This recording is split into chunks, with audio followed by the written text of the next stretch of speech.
¿Cómo definimos los deberes ciudadanos del cristiano? Es nuestro tema. Vamos a ver en Marcos capítulo 12, versículo 17 lo que dice. Respondiendo Jesús les dijo, dad a César lo que es de César y a Dios lo que es de Dios. Y se maravillaron de él. Que el Señor bendiga su santa y bendita palabra. A propósito de la celebración del Día de la Independencia Nacional en la República Dominicana la semana pasada, el pasado 27 de febrero, en el que se celebró el 182 aniversario del Trabucazo de Mella en la Puerta del Conde, aquella gloriosa noche del año de 1844, un hecho que dio inicio a la liberación del yugo haitiano y a la creación de la nación dominicana. A propósito de eso, quisiéramos tocar el tema, ¿cómo definimos los deberes ciudadanos del cristiano? Es difícil, por no decir imposible, hacer vida en una comunidad sin ser afectados por las decisiones políticas de la misma. Por tal motivo, lo peor que podemos hacer como cristianos es ser indiferentes frente a los procesos políticos del lugar en el que nos desarrollamos, del lugar en el que vivimos. El mundo necesita hombres y mujeres regenerados que se involucren en la vida política de los pueblos para defender el patrimonio de todos.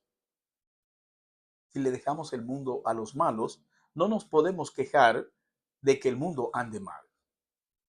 Lo peor que pueden hacer los buenos es dejar que los malos gobiernen sin que ellos hagan nada para impedirlo.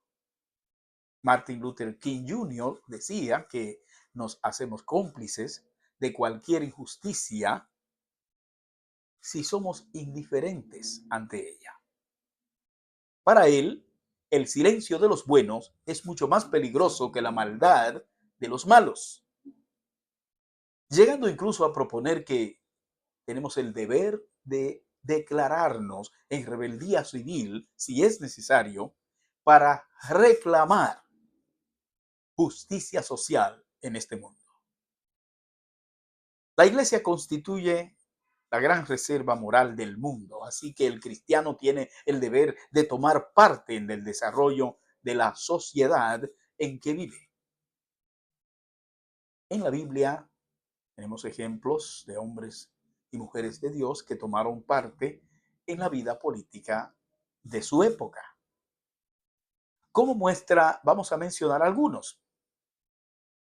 José llegó a ser gobernador de Egipto. Daniel fue consejero de la corte real en Babilonia. Y Esther pudo salvar a su pueblo en cautiverio bajo el imperio persa. Bueno, en realidad la lista sería extensa de los creyentes en la Biblia que tuvieron una participación activa en la vida política del mundo en el tiempo en el que ellos existieron. En la famosa expresión de Jesús que nos sirve de base para nuestro sermón en este momento, que dice, dad a César lo que es de César y a Dios lo que es de Dios, que está registrado en Marcos 12:17, queda muy claro que aunque la mayor lealtad del cristiano es para con Dios, no menos cierto es que el cristiano tiene deberes que cumplir en relación con el orden político de la nación en la cual se desenvuelve, en la cual vive. El Señor Jesús también nos confirma con estas palabras de Marcos 12:17 que así como la iglesia ha sido ordenada por Dios, de la misma manera el Estado también, y que ambos son necesarios en este mundo, aunque claro, deben existir de manera separada. La iglesia debe enseñar los deberes de los ciudadanos para con el Estado, y el Estado tiene la obligación de brindar a la iglesia todas las garantías posibles para el libre ejercicio de su fe y de su práctica cristiana.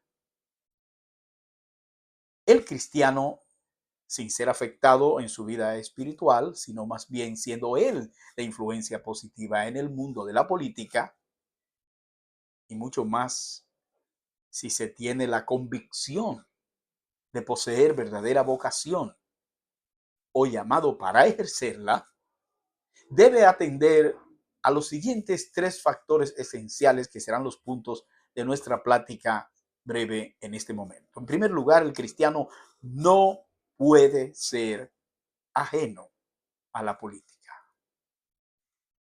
Es imposible que una persona pueda desarrollar su vida sin inmiscuirse de alguna forma en las relaciones sociales del mundo en que vive. Esto nos lleva a considerar el hecho de que el cristiano no puede separarse totalmente de los acontecimientos políticos que ocurren en su entorno, que ocurren a su alrededor. Aunque la Biblia enseña que el cristiano no es de este mundo, sino que su ciudadanía está en el cielo, la verdad es que el cristiano vive aquí, en este mundo, y está obligado a interactuar en él.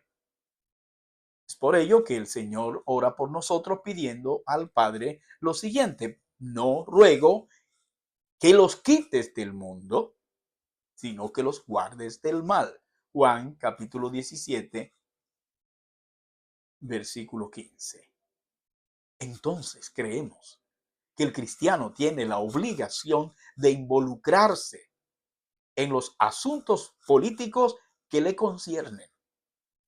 O sea, el cristiano tiene el deber de votar para elegir a los gobernantes y funcionarios del gobierno.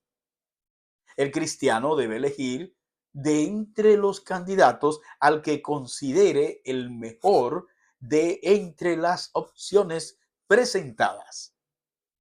Y si considera que ninguno llena su expectativa, entonces debe votar nulo de forma intencional.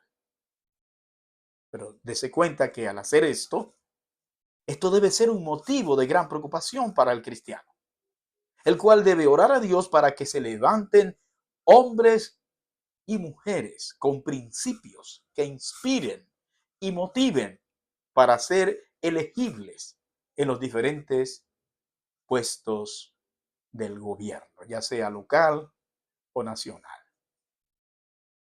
Si no cumplimos con nuestro deber y derecho de votar, entonces no podemos quejarnos por las personas que son elegidas. Recordemos que nuestro Señor Jesucristo habla sobre la responsabilidad del cristiano de mostrar las evidencias de su fe por medio de sus acciones. Cosa esta que provoca la urgencia del cristiano en la participación de la política. Y esta es la forma como lo expresa nuestro Señor cuando dice: vosotros sois la sal de la tierra. Pero si la sal se desvaneciere, ¿con qué será salada? No sirve más para nada, sino para ser echada fuera y hollada por los hombres. Vosotros sois la luz del mundo. Una ciudad asentada sobre un monte no se puede esconder, ni se enciende una luz y se pone debajo de un almud, sino sobre el candelero, y alumbra a todos los que están en casa. Así alumbre vuestra luz delante de los hombres, para que vean vuestras buenas obras y glorifiquen a vuestro Padre que está en los cielos. Esto está registrado en Mateo 5, versículos 13 al 16. Los creyentes debemos saber que la participación directa en la política no es la única forma, tampoco, como podemos influenciar el mundo de manera positiva. Pero aquellos cristianos que son conscientes de tener vocación política no deberían rehuir esta responsabilidad. En segundo lugar, El cristiano entiende que los gobiernos humanos son temporales. El cristiano más bien espera la manifestación del reino de Dios en la persona de Jesucristo. Como sabemos, este es el reino que no tendrá fin, según Lucas 1:33. Fíjese, ninguno de los tipos de gobiernos que el hombre ha probado ha podido satisfacer las necesidades más profundas del hombre en la faz de la tierra. Hemos experimentado el absolutismo de los grandes imperios y dinastías. Hemos probado las monarquías más severas y los regímenes ideológicos tanto de izquierda como de derecha, con su respectiva representación comunista o democrática. Todo eso lo hemos visto. Además, el planeta Tierra se ha tenido que debatir entre la vida y la muerte en innumerables ocasiones, tratando de liberarse de la furia de la esclavitud y la barbarie de muchos gobernantes.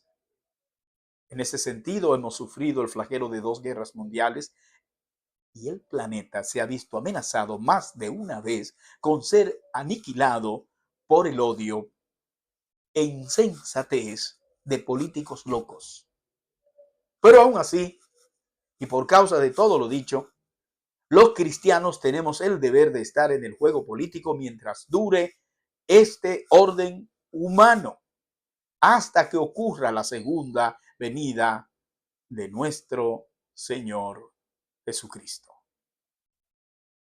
Cuando la humanidad se encuentre en el borde del abismo de la desesperanza política, aparecerá un personaje, el anticristo, que engañará a muchos, ofreciendo la solución a todos los problemas de la tierra. Así nos lo dice el apóstol Pablo. Escuche esto. Y entonces se manifestará aquel inicuo a quien el Señor matará con el espíritu de su boca y destruirá con el resplandor de su venida.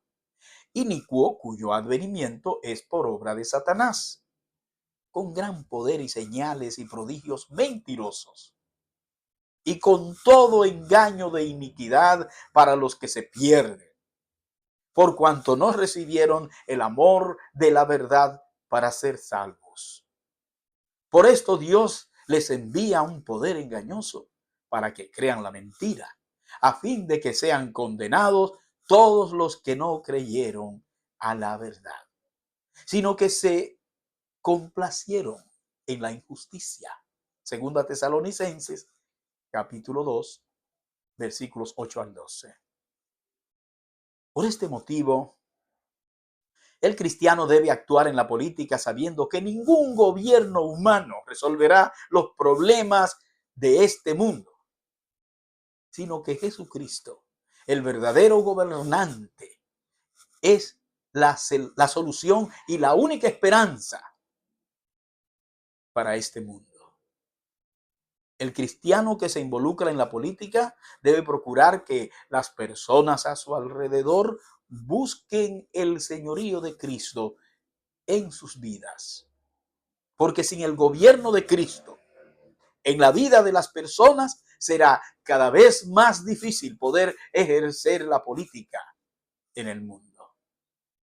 La incredulidad y la falta de temor de Dios está generando la descomposición social que deteriora cada vez más los estamentos en todas las esferas de los estados. Una sociedad compuesta de individuos depravados y degenerados no puede parir buenos gobernantes. Por lo que podemos darnos cuenta en la Biblia, el gobierno humano como tal es visto por el Señor como una entidad puramente secular, mientras que la iglesia, que es su cuerpo, debe ser vista como algo separado del mundo para servirle solo a Él. O sea, la iglesia le debe lealtad suprema solo a Cristo. Dice, y sometió todas las cosas bajo sus pies y lo dio por cabeza sobre todas las cosas a la iglesia, la cual es su cuerpo, la plenitud de aquel que todo lo llena en todo. Efesios capítulo 1, versículos 22 y 23. Entonces, aunque cumplamos con nuestros deberes políticos, y debemos hacerlo, como cristianos, debemos esperar la manifestación gloriosa de nuestro gran Dios y Salvador Jesucristo, como dice Pablo en Tito capítulo 2, versículo 13. Y finalmente, el cristiano debe ser un ejemplo en los asuntos políticos. Los cristianos están llamados a demostrar que se puede cambiar el mal concepto que se tiene en el día de hoy con respecto a los políticos, principalmente en nuestros países latinoamericanos. Los políticos cristianos tienen la responsabilidad frente a sus electores de dar el ejemplo. Yo creo que ya basta de excusarnos detrás de justificaciones impías, como la idea de que hay que ser corrupto y mentiroso para ejercer la política. Y que una persona honesta no debe meterse en asuntos políticos. De seguro usted ha escuchado esas expresiones. El concepto del Señor Jesús con respecto a la política de este mundo en su declaración de Marcos 12:17, dad a César lo que es de César y a Dios lo que es de Dios, define claramente la separación de la iglesia y el Estado. Mucha desgracia ha traído a la humanidad el fanatismo religioso unido al poder político. Las más sangrientas guerras se han librado por mantener grandes hegemonías apadrinadas por jerarquías eclesiásticas. El efecto dañino que ha provocado siempre a lo largo de toda la historia de la humanidad, la unión de la religión y el Estado, demuestra lo perjudicial que puede llegar a ser este híbrido. La existencia de los imperios de la tierra, sin embargo, siempre ha estado matizada de la levadura religiosa, puesto que el monarca, el rey, el emperador, el dictador, el presidente, el ministro o como se le quiera llamar, la mayoría de las veces ha reclamado el ser tratado como si fuera Dios de parte de los gobernados. Una de las fuertes razones por qué los cristianos fueron perseguidos a lo largo del Imperio Romano fue precisamente por su lealtad suprema a Dios, negándose a rendir culto al César como si éste fuera Dios. Realmente, como ciudadanos de este mundo, los cristianos estamos en el deber de ser buenos embajadores del reino celestial, asumiendo nuestro rol en los asuntos políticos y haciéndolo bien cuando nos toque para la gloria de Dios. Que Dios te bendiga.